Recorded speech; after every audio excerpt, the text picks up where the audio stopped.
روحي حوين نعبها يستاهي نبا معها روحي حولها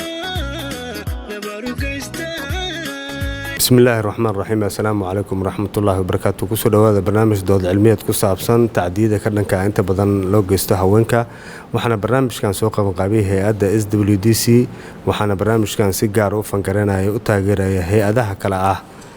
SIHA iyo UNTF. waxaana barnaamijka gala qayb galaya dhalinyaro kala duwan oo ka socota magaalada Muqdisho iyo sharci yaqaano ka socda dhinaca garsoorka dalka. barnaamijka anigoo xasan carab ayaa halkan ka soo jeedinaya. waran waxaan gudo galaynaa doodeena hase ahaatee waxaan ka hormareynaa isbarasho guud. waxaan ku soo dhaweynayaa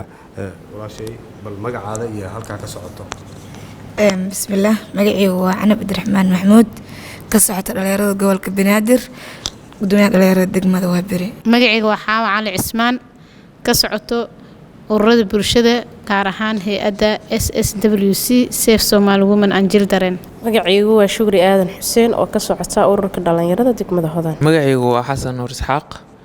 أنا أوقاتي كتيرسن ورد قرينة كان هو القله هي أدا كرسورك جوال كبنادر. magacaygu waa Ayuub Taaliil waxaan ahay macallin bare Soomaaliyeed joogana Muqdisho. waxaan si toos u gudagalaynaa doodeena ku saabsaneed tacdiida ka dhanka inta badan loo geysto haweenka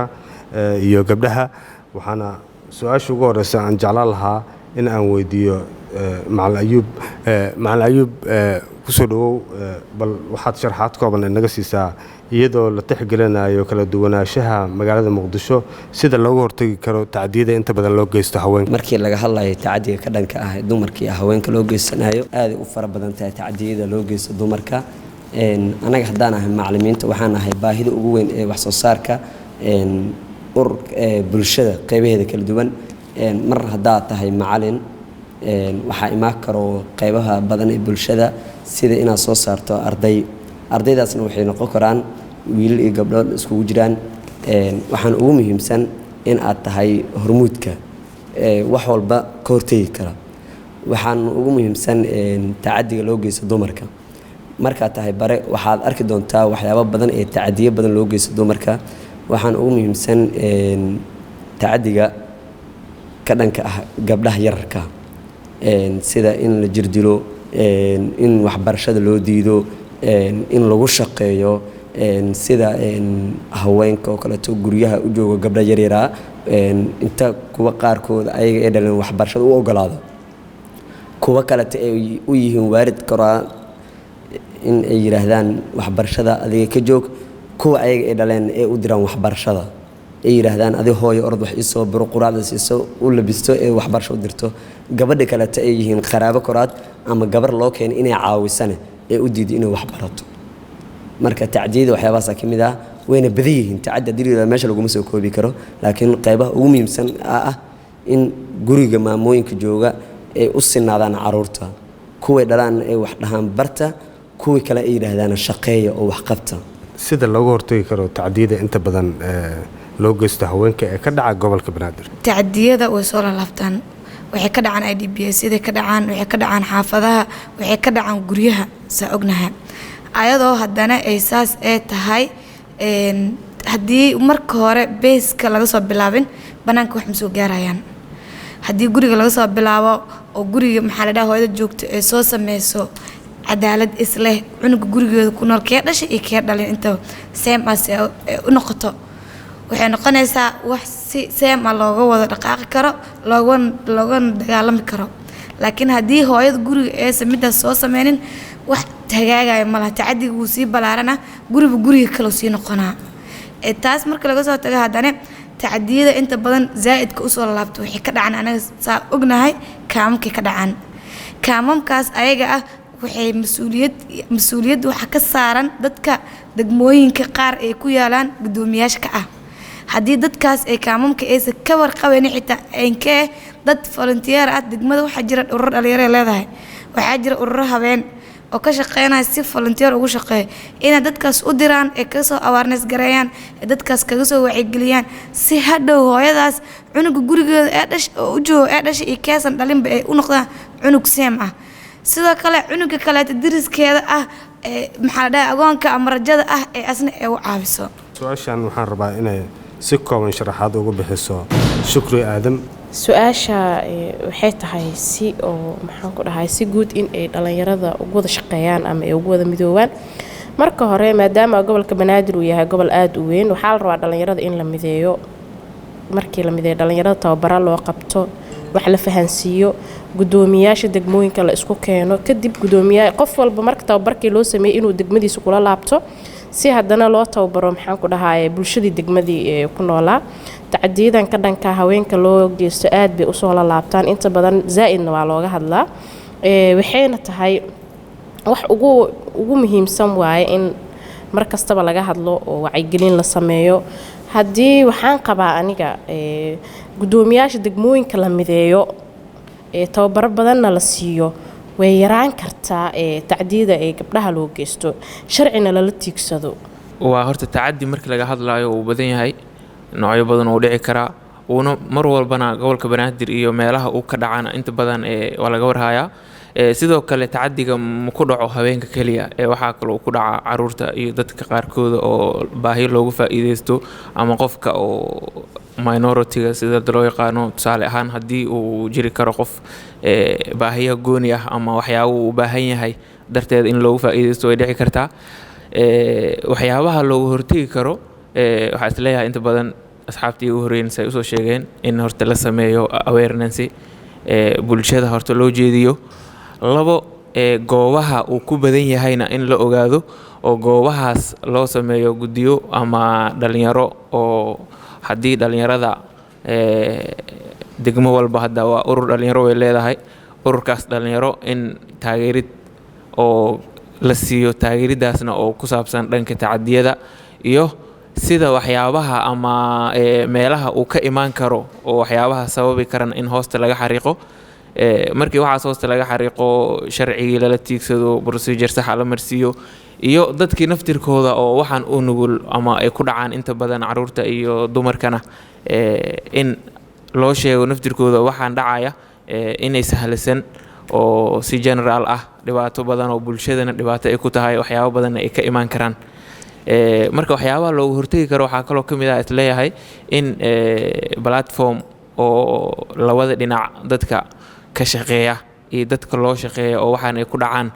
ay ka wada midaysan yihiin oo wixii reporting ah ama waxyaabo oo falal noocaas ah markay la kulmaan inay usoo gudbiyaan hay-adihii ku shaqada lahaa ama dadkii kala shaqaynayay si xaqoodii iyo waxyaabihii ay qofka uu basic u lahaa inuu helo. kooban isla su-aashani ay sharaxaad ka bixiso Xaawo Cali. soo dhawow Xaawo. waxaa isleeyahay barnaamijkan waxaa looga hortegi karaa in dhalinyarada horta kow ay aqoon buuxda u leeyihiin waxyaabaha tacadiga ku ah dumarka Soomaaliyeed. sidoo kale waxaa looga hortegi karaa in la barto in la helo deegaan nabad ah deegaan nabad ah oo ay ku noolaan karaan haweenkii. waa in la helaa la fahmaa xuquuqda ay leeyihiin haweenka. sidoo kale waxaa jiro dayac badan oo xagga ka jiro qoysaska Soomaaliyeed kaasoo aasaas u ah inta badan inay dhacaan tacadiyadan si fudud inay ku dhacaan mar walba oo wax soo noqnoqdo ay yihiin haba ugu badnaado oo asal ha ugu ahaado barnaamijkan furiinka oo markaas caruurtii markii la kala qaato caruurtii meel kale la geeyo meesha tacadi badan kaga dhaco kow in barnaamijkaas wacyigelin buuxda laga sameeyo in la helo calashan la xoojiyo xeerka qoyska Soomaaliyeed si calashan cunugaas oo ugu noolaado deegaan nabad ah. waxaa ka mid ah maadaama aan nahay macallimiin Soomaaliyeed in aan kala ogaano ardayda bulshada waxaan barayno maadaama aan nahay macallimiinta hormuudka ah wax soo saarka bulshada. markii la yiraahdo wax soo saarka bulshada ardayda waxay isku jiraan qaybo badan. marka main pointiga ugu muhiimsan waxay tahay macallimiinta si khaasatan u hadlayo waxay tahay inaysan tacadi u geysan ardayda. waxaa ku jiri karo arday fahmadiisa yar tahay arday fahmadiisa maasha Allah tahay laakiin ardayda in micnaa same ka wada dhigaan aysan kala tikoorin ardayda haddii macalinka uu yidhaahdo ardaygan wax ma baranayo waa madax adag yahay wax ma fahmayo waxay ka mid tahay tacdiyada loo geysto ardayda si loo soo saaro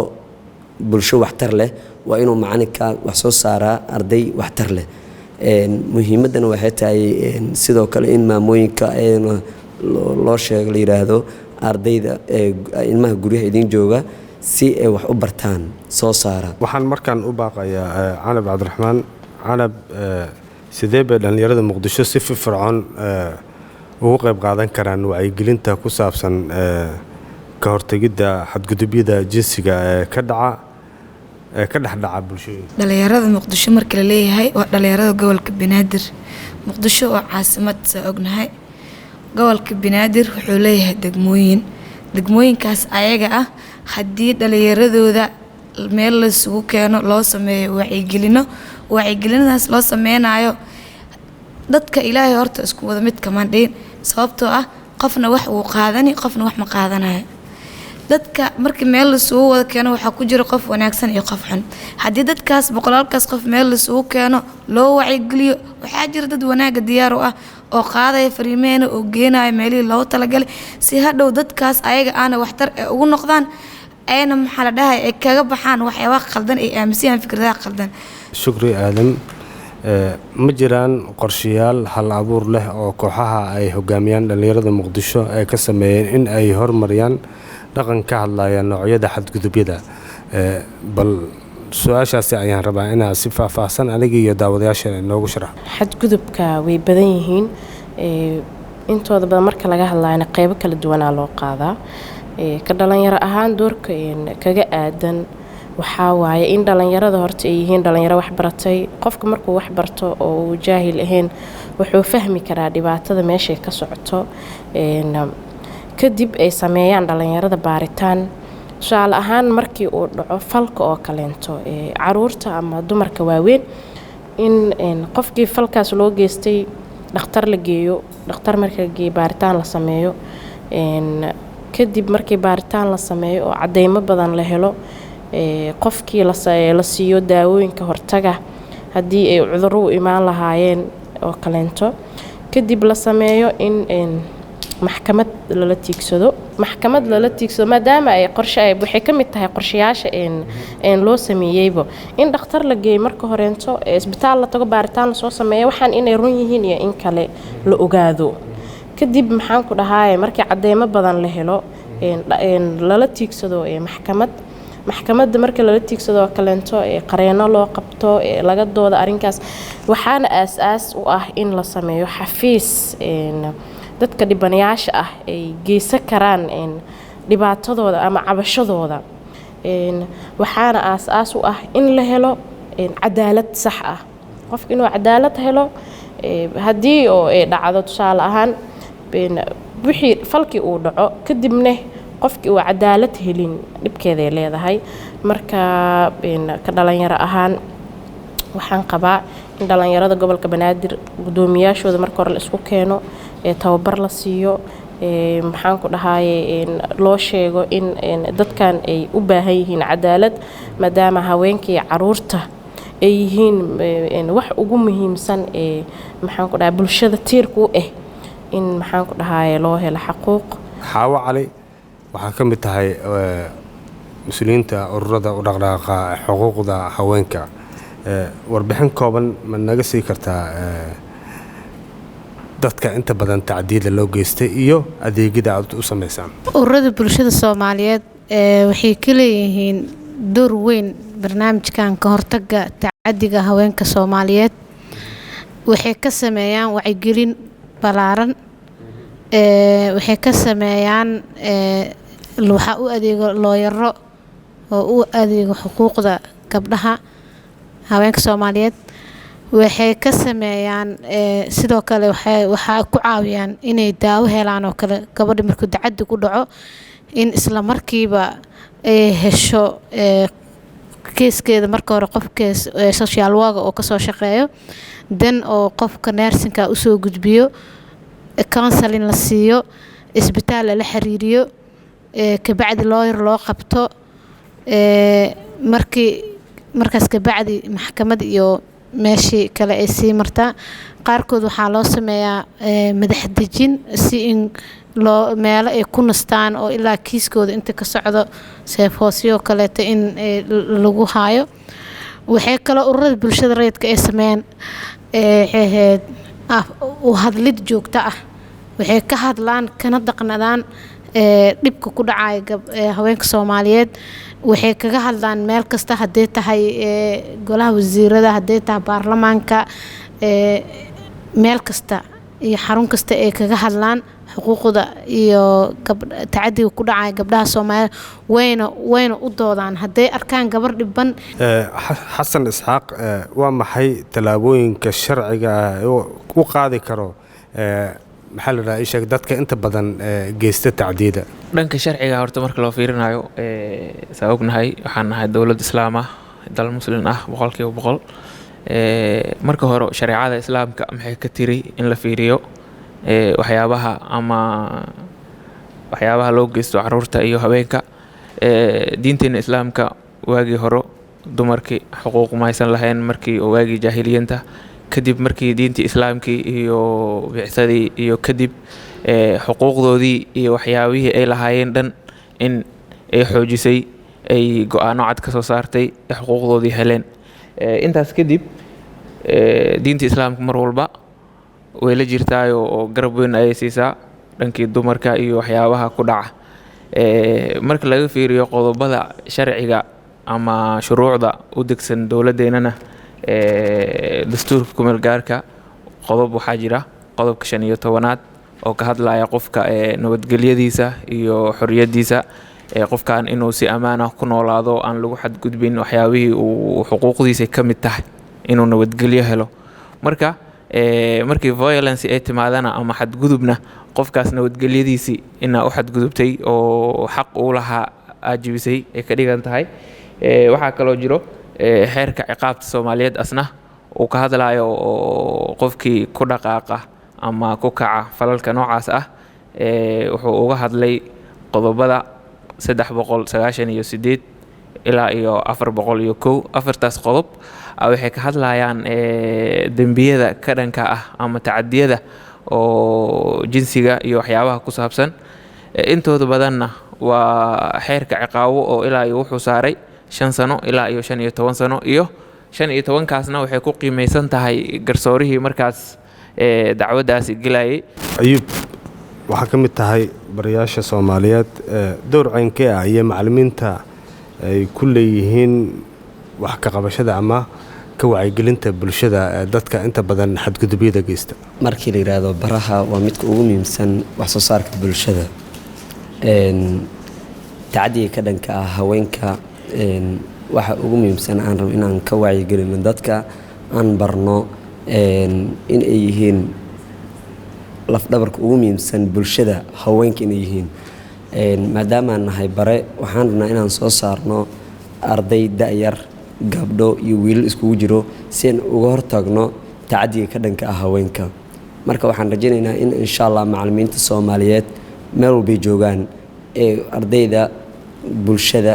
intaba ay yihiin kuwa ugu muhiimsan ee wax u sheegi karo, ee wax gudbi karo, in ay tusaan tacadiga ka dhanka ah haweenka. sababtoo ah haweenka waa lafdhabarka bulshada, haddaysan haween jirin bulsho ma jirto. marka waxaan rajaynayaa insha Allah macallimiinta iyo aniga nafteedaba waxaan rabaa inaan wacyigelinteeda aan intaan in ka badan aan kasii sameeyno magaalada Muqdisho iyo degmooyinkeeda iyo xaafadaha deegaanadeeda. insha Allah intaan in ka badan warjeenina inaan ka hortagno tacadiga loo geysto dumarka iyo gabdhaha. barnaamijkan yahay barnaamij dood cilmiyeed ku saabsan sida looga hortagi karo tacadiyada inta badan ka dhaca gobolka Banaadir ee loo geysto haweenka iyo gabdhaha. waxaana barnaamijkani soo qaban qaabiyay hay'adda SWDC. waxaa kala qaybgalaya sidaan hore ugu sheegay aqoon-yahano iyo dhalinyaro ka kala socota gobolka Banaadir iyo sharci yaqaano. qaybaha dambe ee barnaamijkeena ayaan isla soo gaarnay. waxaan rabaa inaan markaan aan su'aal hordhigo Canab Cabdiraxmaan.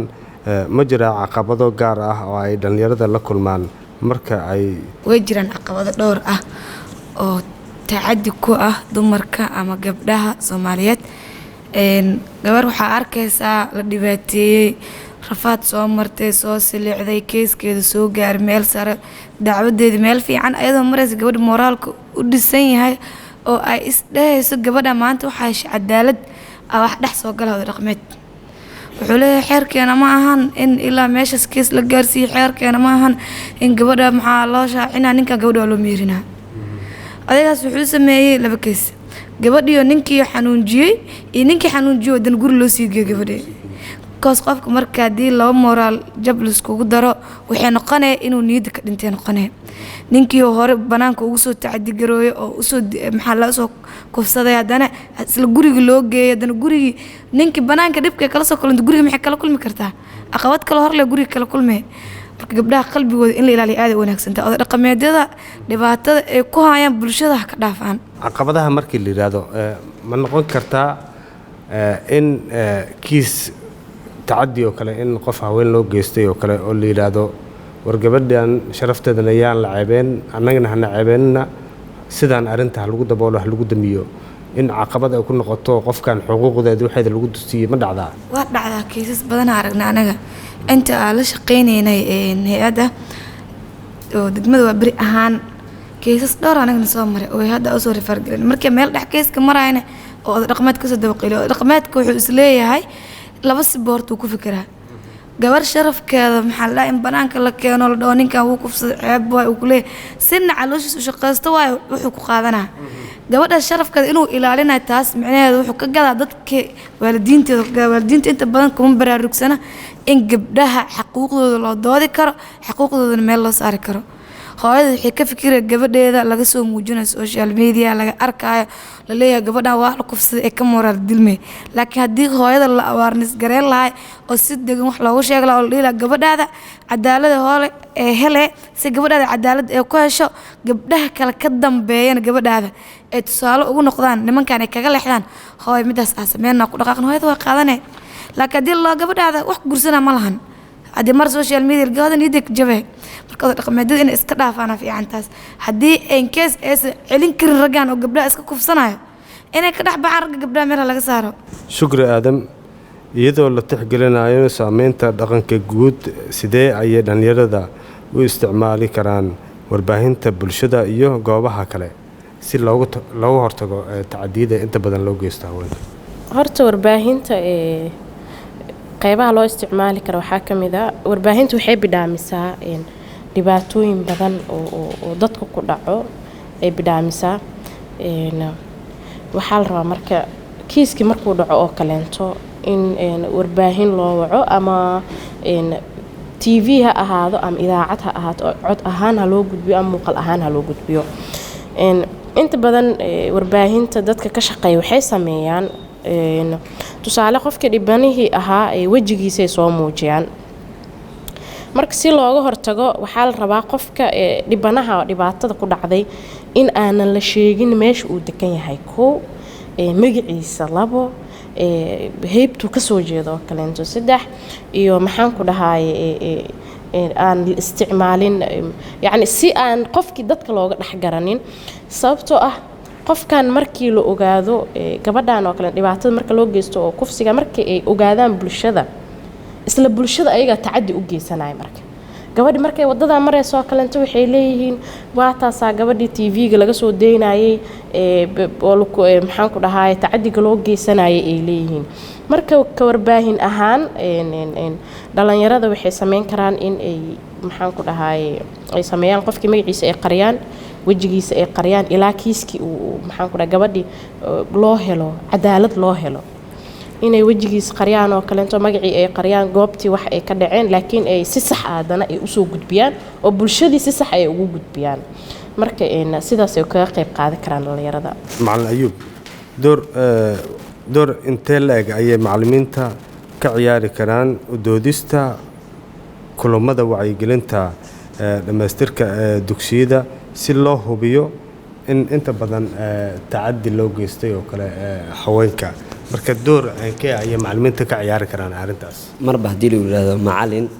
doorka ugu muhiimsan bulshada asaa ku leh in uu ka wacyigeliyo ardayda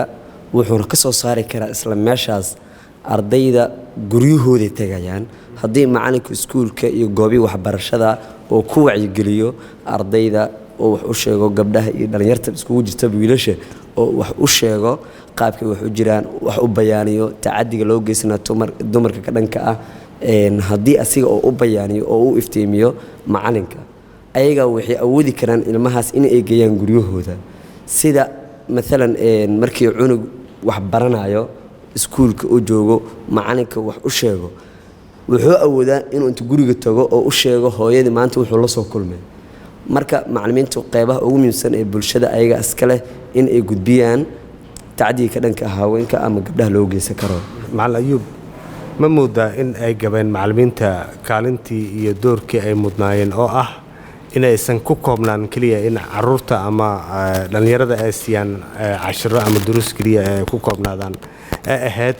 in ay ku daraan maadooyinka ay bixinayaan ama xiisadaha ay bixiyaan in ay wacyigelin iyo dhaqanka iyo tarbiyada gaarka ah in la siiyo dhalinyarada markii la yiraahdo macallin waa caawa lafdhabarka bulshada asiga wuxuu awoodi karaa in uu maanta bayaaniyo waxyaabo badan oo qarsoon waaga hormaysan jirin wacyigelin oo macallimiinta ardaydaas ama ilmahii ay u gudbiyaan tacdiga ka dhanka haweenka laakiin hadda maadaama wadankii iyo horumar badan la gaaray oo social media hay'ado badan ay imaadeen sida hadda hay'adda SWDC waxay u ololeysaa tacdiga ka dhanka haweenka marka anaga ka macallin ahaan sidii hore ma ahaanayso oo hadda waxa u taagannahay had iyo jeer nafteeda iyo nafafka kale aan kula dardaarmi lahaa xataa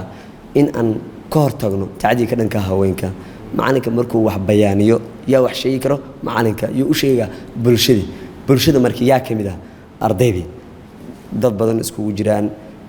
waaweyn yar intii waa iskugu jiraan markuu macalinka maanta u bayaaniyo oo wax u sheego ayaga marka waxay awoodi karaan in ay bulshada ula tagaan waayahay xasan isaaq waan ku sii doonaa maadaama aad tahay qof khabiir inta badan sharciga aad u bartay waxaan ka hormarinayaa bal inaan markan u baaqo Xaawo Cali Xaawo inta badan tacdiyada gobolka Banaadir ka dhacay ka dhanka haweenka waxay ka dhacana leeyahay kaamka ama dadka barakacayaasha xerooyinka ay ku nool yihiin ilaa ay hadda ururada bulshada maadaama ka mid tahay kiisaska aad diiwaan geliseen sanadkani intee ayuu leeyahay horta kiisaska la diiwaan geliyay ururada bulshada waxa waaye aad u badan yahay inkastoo isbedelna uu jiro oo waxyaabo badan oo wadanka dhaqan u ahaa xoogaa hadda ay aad isku soo dhimayaan sida gudniinka fircooniga oo kaleeto laakiin waxyaabo badan ay weli taagan yihiin waa sax wuxuu ka dhacaa tacdiyada ugu badan kaamunkuu ka dhacaa waxaana keenayo faqriga ka jiro meesha oo dadkii waa dad aad isku kor saaran shaqo aan haysan waxaa hooyadii oo kale way shaqo tagee markii ay shaqo tagto caruur yaryar ay ka tagee caruurtii yararka markii ka tagto waxaa laga yaabaa caruurtii inuu dhib ku dhaco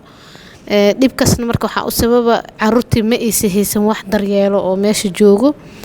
marka waxa waaye keesaska ugu badan way ka dhacaan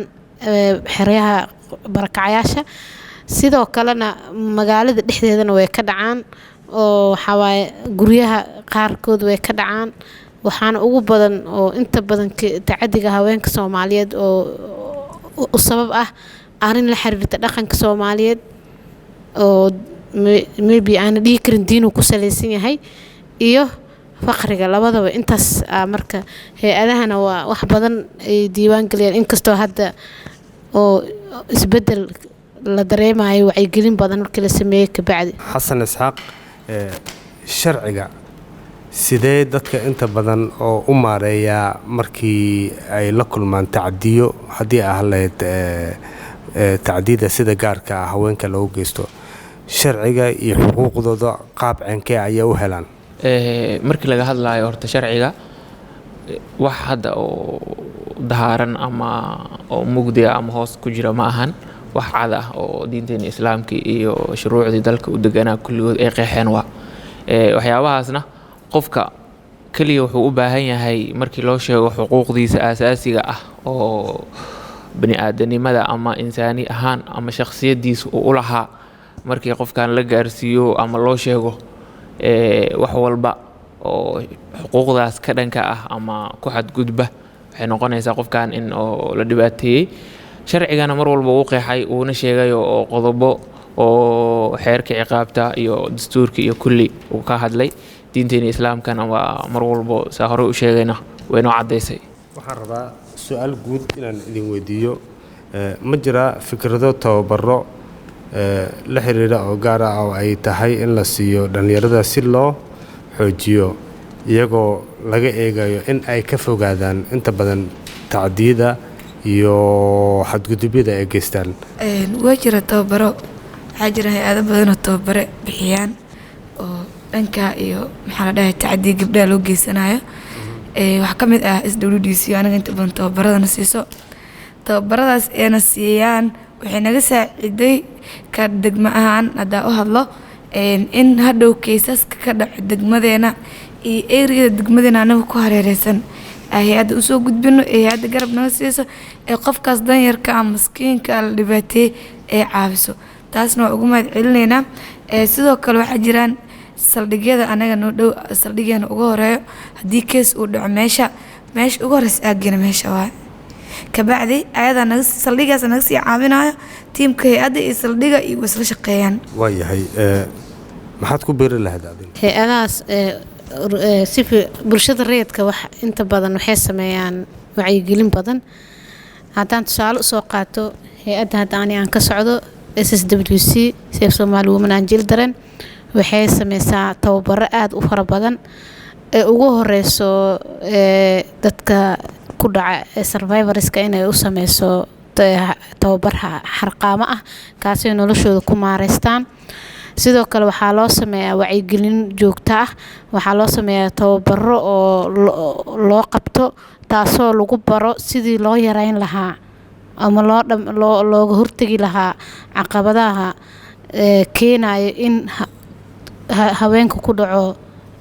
tacadiga si loo yareyn lahaa. waxay ka sameeyaan marka shirar joogto ah hadday tahay hay-adda dhexdeeda, hadday tahay hay-adaha kaloo iskaalmaysto. markastana waxay u taagan yihiin waqti walba ay diyaar u yihiin in ay u caawiyaan qofka dhibka ku dhacay. ma u lahan saacad, ma jirto saacadaana shaqada ku jirnaa. ay waqti qofkaas dhib ku dhaco waxay diyaar u yihiin inay caawiyaan, waxay diyaar u yihiin inay wacyigelin badan ka sameeyaan. ururada bulshada waxay markasta sameeyaan wacyigelin joogto ah iyo u doodis joogto ah taasoo ay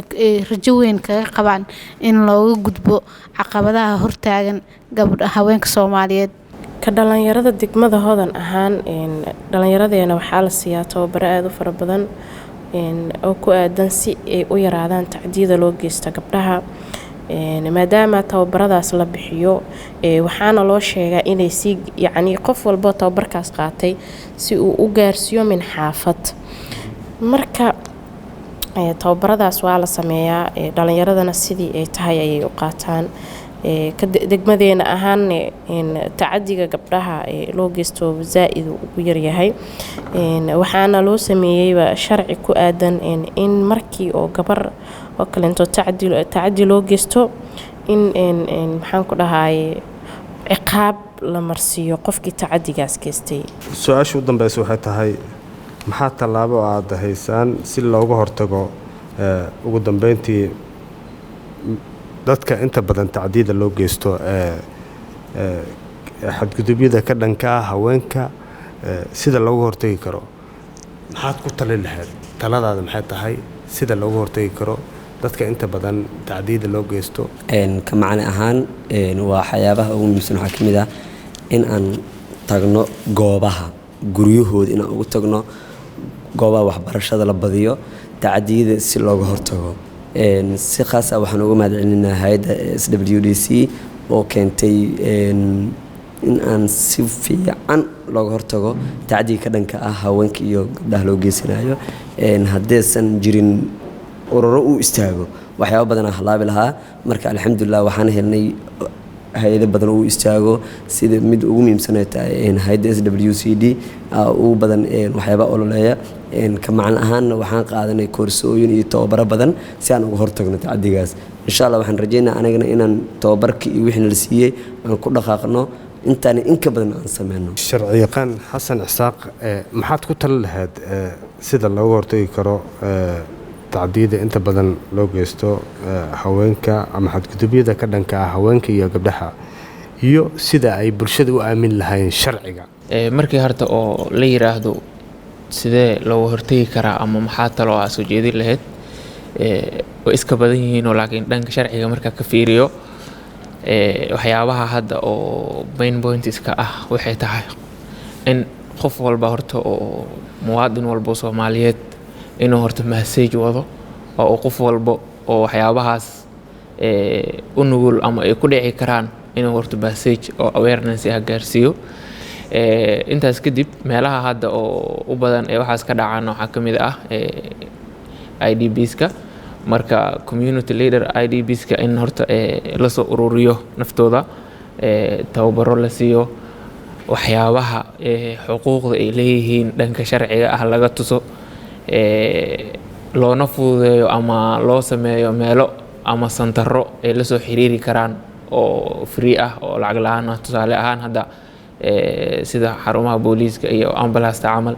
qofka markaa wacaysid ma u baahnid emergency call waa in emergency call oo saas camal ahna in la sameeyo oo ayaka qof walba markii ugu yartahay nicla xitaa uu haystaa inuu wici karo institutionka ama hay'adda markaas u dhow ee soo gaari karta oo centerkaas maamusha waxaa kaloo talooyinka dadka markaas u madax fiiqan in tababaro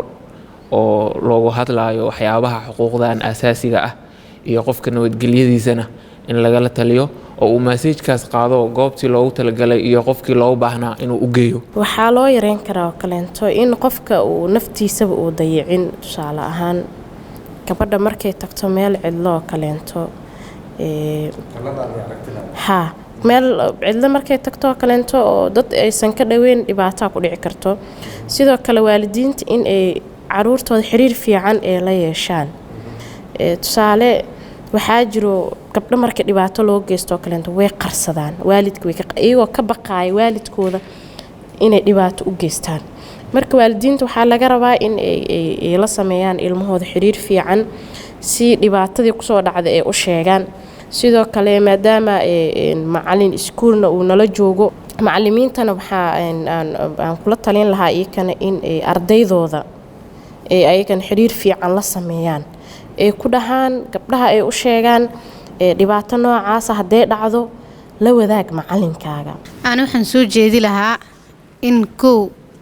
dadka ee shareecada islaamka ku dhaqmaan loo sameeyo guddi culimo oo ka fatwooto waxaan iyo shareecada islaamka waxay ka qabto lana kala saaro dhaqanka Soomaaliyeed iyo diinta islaamka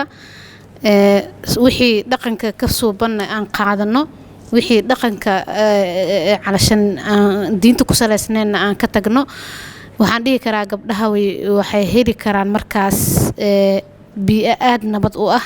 ay ku noolaadaan talaan waxa ku darsanaa dhibanayaasha ama dadka cadaalad raadiska inay la xiriiraan xarumaha amniga haddii ay karwaan dad waxaa jira aan tagi karin saldhigyada oo baqaya jira dad waxaa jira ka aaminsan askarta qalad haddii inkees xitaa ay dhici weyso adoo dhibana ah oo cadaalad raadinayo inaad tagi weyso saldhiga kuugu dhow waxaa jira nambaro gaaban ee hadda ka hor markaa la shaqeynayna SWDC kusoo xiri jirna keesaskeeda 2004 ama 116 nambaradaas wici kartaan way idin caawinayaan guud ahaan barnaamijkeena dooda maanta intaas ayay noogu dhan tahay tan iyo intaan barnaamij caynkan oo kale aan dib ugu kulmi doono oo baxdeena isku duubano idin leh amaana Allah